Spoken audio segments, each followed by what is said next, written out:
Hello, everyone. Good to see you. So before I start my own talk, I always have my amazing AI avatar, Olivia, say a few words. So let's hear what Olivia has to say before I kick off. Hello, TechBBQ. I hope you all had a good conference so far. I'm Olivia, an AI presenter created by Synthesia. Today, Victor will talk you through how to make videos like these at the click of a button. Anyway, over to you, Victor. Have a great day, and I look forward to speaking soon. So for those of you who couldn't tell, this video was generated entirely by AI. Both the voice and the video was made by me, just simply typing in a few words, hitting generate, and then waiting a few seconds. Synthesia is a company that I founded along with my 3 other co-founders almost 7 years ago, 2 of them being world-leading professors in AI. And we set out on a pretty simple but really hard mission. We want to make it easy for everyone to make video content, but we don't think of that as building smaller, more affordable cameras. We don't think of that as slightly better video editing tools that runs on your phone. We're building technology to eventually replace the entire physical production process of running around with cameras, studios, microphones, and all that stuff. The way we think of this is that you should be able to go from your imagination to a piece of video content with just a few clicks in Synthesia. I think of this as really building the next camera platform. If you think of camera technology over the last many years, we started off with analog cameras, which is an entirely analog technology. In the 90s, we got digital cameras. Some of you may remember your dads running around with a handheld camera. And since then, cameras have evolved a lot. Now cameras are absolutely everywhere. They're small, they're affordable, and they're easy to use. But no matter how small and affordable we make cameras, they will never scale the way that software does. And that's why the next generation of cameras is not going to be about cameras. It's going to be about software and technology. It's going to be AI that's going to enable you to create really awesome content. And one way of thinking about this is that you could have invented the world's best and fastest and smallest typewriter, but no matter how good you made that typewriter, it would never be able to do half the things that a computer and a keyboard can do today. So that's kind of like the backdrop of what we set out to do. Since then, we've made good strides toward that mission. We're the world's largest AI video platform. We are more than 300 people all around the world. We've done a lot of really awesome work. But most importantly, we have turned millions of people all over the world into video creators without having any background in video at all. So why are we so interested in making video better? Well, if you look at probably most of your own lives, we want to watch and we want to listen to our content. We don't want to read that much anymore, at least.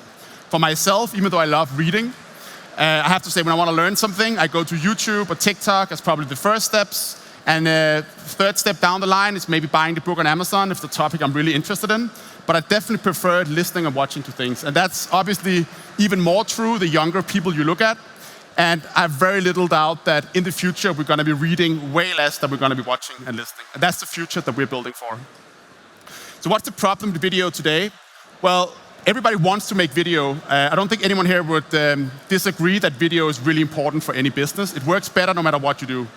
But the problem with video production is that it's really difficult to create. It's expensive, it takes a long time, and it's very multidisciplinary. If you take like a simplified view of what it's like to make a video, then you have to write a script.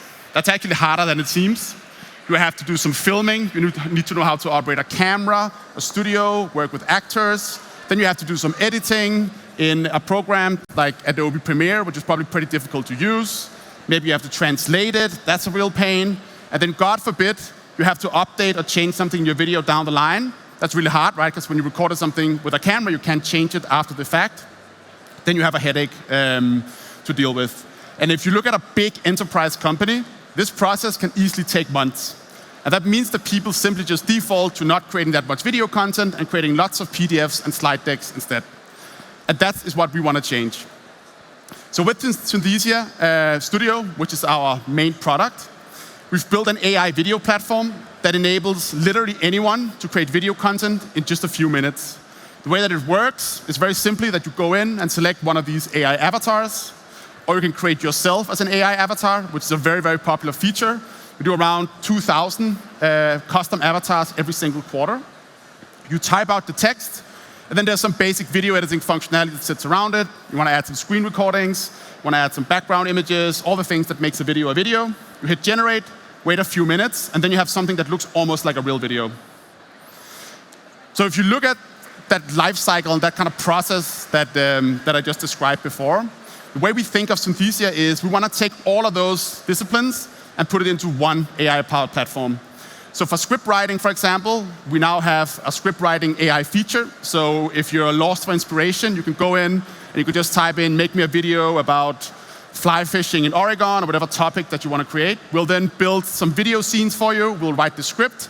And then you can spend some time on just editing that and making it fit exactly what it is that you want to tell. On the filming, we're using our lifelike AI avatars and voices. Obviously, this is where most of our resources go to, being able to actually create this like hyper-real video with just a few words. On the editing side, it's a really easy app to use, as you can see before. It's collaborative, so just like when you work on a Google Drive document with your colleagues, you can invite people into a video, they can give you feedback, they can comment on things. We work in 140 different languages, so if you're translating content, then it is also really easy to do. And updating content kind of comes for free when you're working with anything to do with software, right? So all these Synthesia videos is kind of like a Word document. You can open it up, you can change something, you can duplicate it, you can send it to a friend. You don't have to go back into the studio to record more content if you didn't really get what you want. So what are people using this for?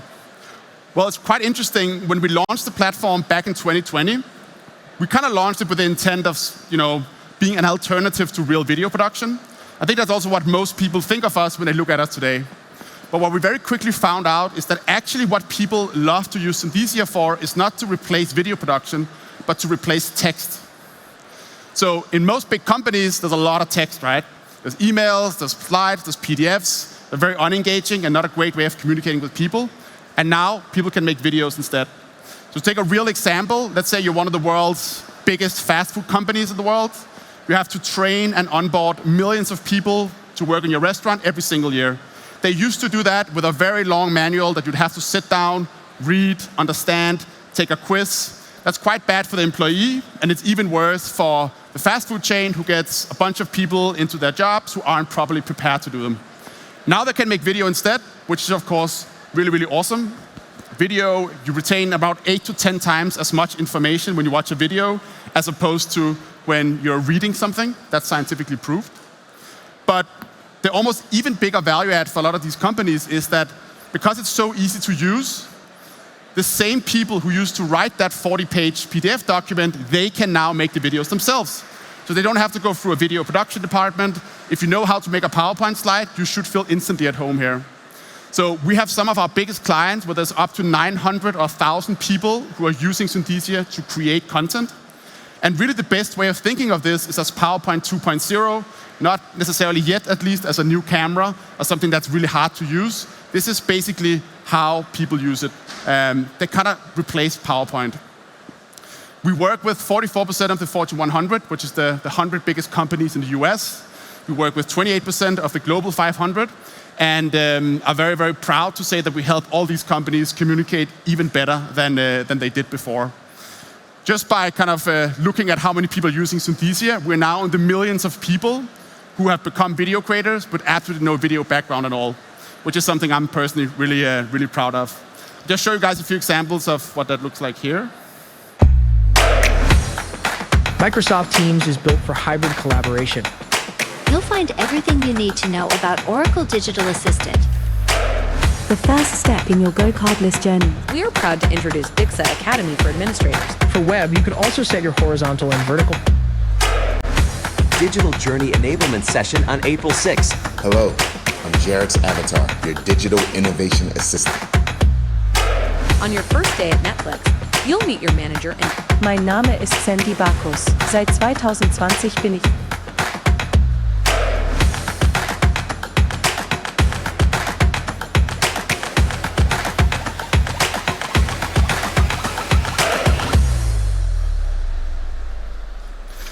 This is obviously just a few examples of what people use Synthesia for, but what I think is really interesting is that essentially people use this for anything they would use text for before, right?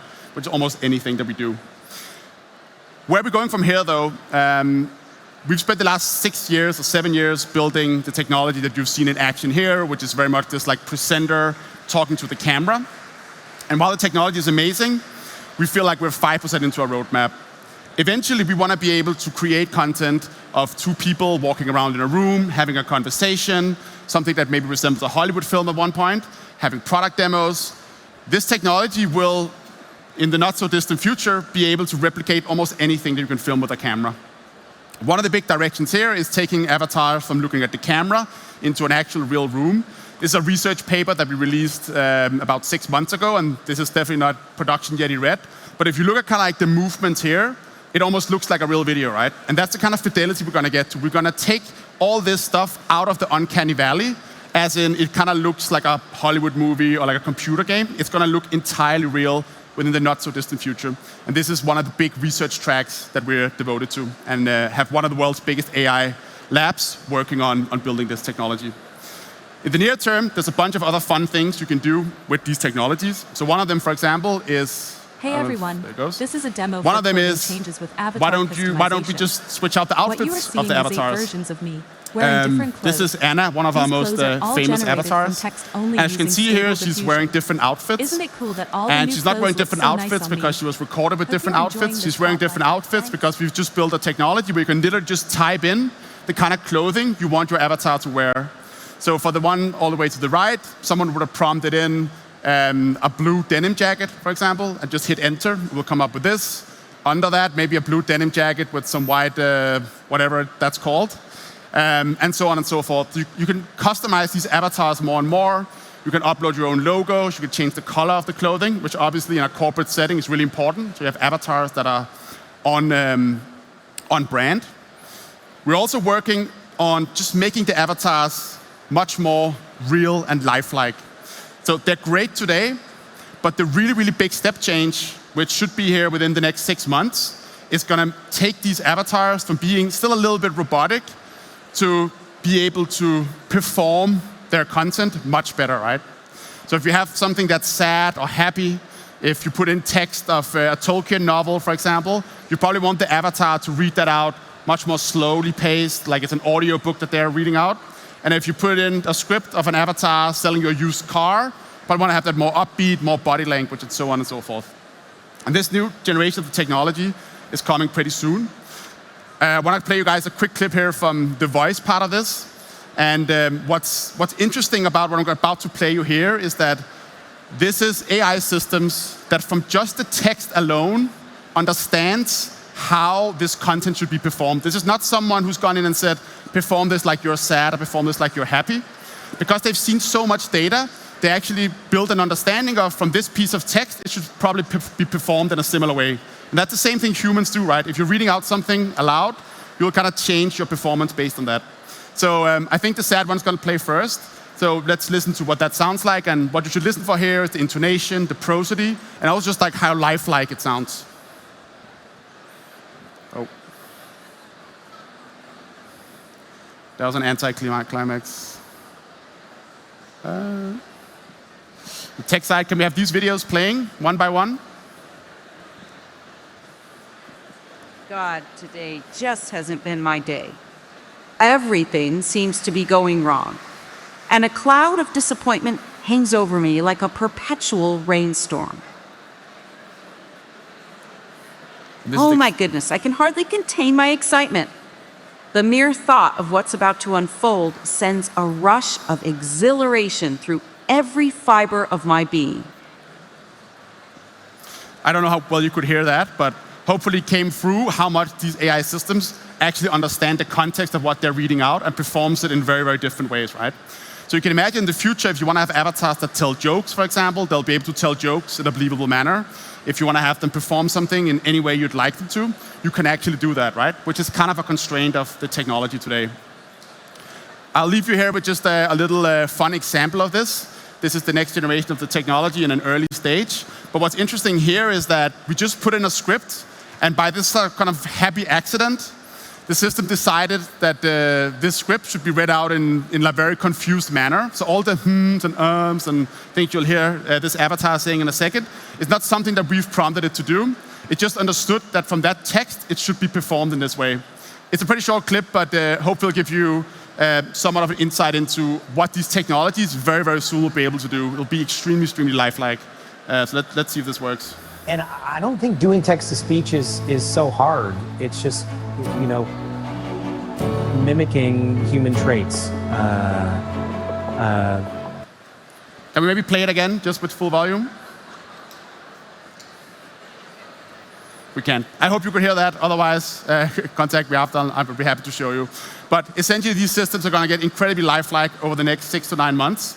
And that's going to open up a wealth of new use cases, not just in the enterprise, which we predominantly work with, but also in the creative fields. I think these technologies will have a massive impact and enable anyone in this room to make really awesome video content.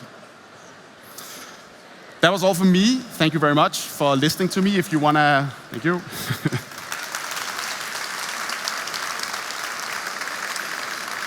You can make a free video on our website, synthesia.io. You just need to put in some text and your email if you want to try it out. And I think we also have 5 minutes for questions, but I'm not entirely sure. Are we having questions?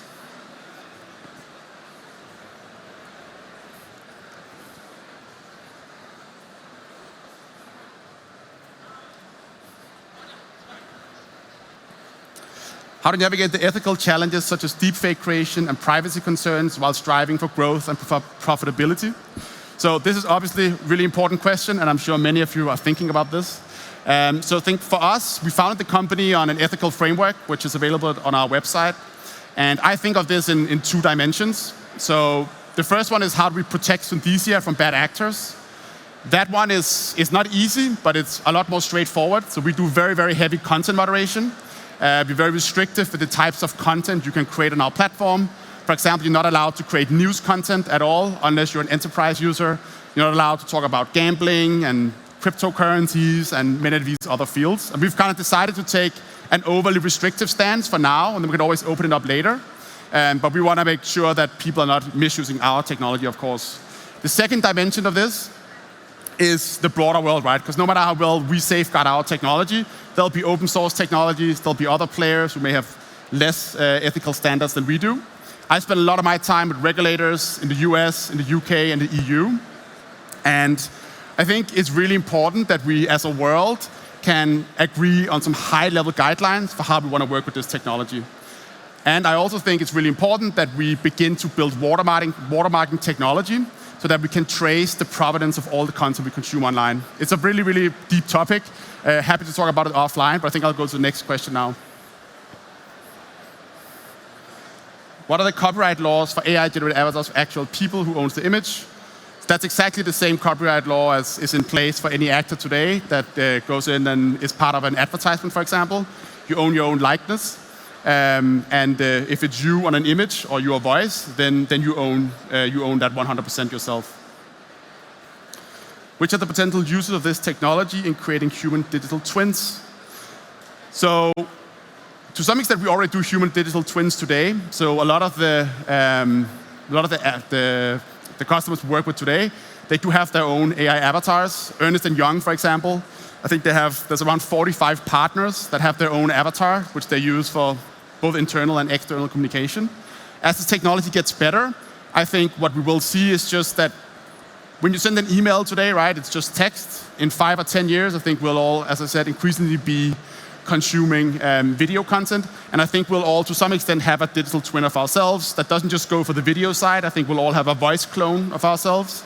And I think we'll all have some kind of a GPT model that understands how you write the things you know and can help you be more productive when you're at work.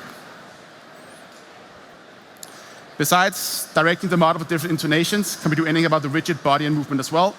Yeah, so that's the next generation of the technology. We can now control the entire avatar, including the shoulders and the head rotations, which means we can take them to that next level of lifelikeness, where like when I'm talking now, I'm using my hands, I'm nodding my head and tune to what I'm saying. And the avatars can't really do that today, but that's part of this next big update that's coming, and that's going to be really mind-blowing. Yes, it is possible to connect to our API. We have an API you can use if you want to create something on top of the technology that we've built. Are the customers using it internally as well? For example, for describing product requirements. yes, I would say most of the content that we create today, probably around 70 to 80%, is internal content. And it's very much instructional content. So again, it's less about making you feel deep affinity for products or making you laugh or something like that. It's really an alternative to reading an instruction manual, for example. So yes, lots of people using it internally. I'm not sure if product requirements for the engineers is necessarily a use case, but I could imagine that it would be, especially if you need to translate it to the rest of the organization. We need 4 minutes of data to train your custom avatar. So it's pretty easy to do. You can either do it at home from your webcam, just log into the app, and then you follow the instructions on screen. Or you can go to the studio and record it with better quality. What if the potential video can be considered offensive and influence what's being created? Yeah, so as I mentioned earlier, we have very, very strict content moderation. So you don't get to create a video if there's any offensive content in it. And that does not just include hate speech or swearing. We go very, very deep on trying to figure out if this is what we call a good faith or a bad faith actor. So there are a lot of content categories you're not allowed to create content in. And around 10% of the company today is working on AI safety, which means managing our content moderation and ensuring that our products are not being used by bad actors. How does it feel to be one of the earliest to foresee the generative AI curve? It feels good now. The first 4 years was not as fun as they are right now. But obviously, it's amazing to kind of like feel like you're at the right place at the right time and have somewhat of a advantage over everyone else who's just starting to build these things now. I think that's it. Time is out. Thank you so much for listening, and have a good conference, everyone.